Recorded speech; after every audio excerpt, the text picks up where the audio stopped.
qui nous sommes en Jésus-Christ. Donc ça veut dire qu'en tant que fils de Dieu, tu n'as plus un esprit ordinaire.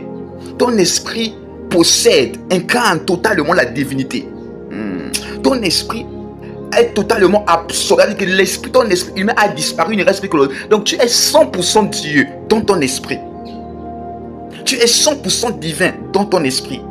Tu es 100% à l'image, à la ressemblance de Dieu, avec toutes les facultés divines, toutes les aptitudes de Dieu, toutes les capacités de Dieu, toutes les attitudes que Dieu est Dieu, qui fait de Dieu qu'il est Dieu, est à l'intérieur de ton esprit.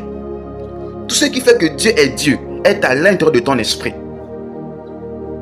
Donc, c'est plus comme si ton esprit était simplement un esprit simple, qui n'est qu'une conscience, une intuition. Non, ton esprit a une décharge de Dieu vivant. Et il vient à l'intérieur de ton esprit.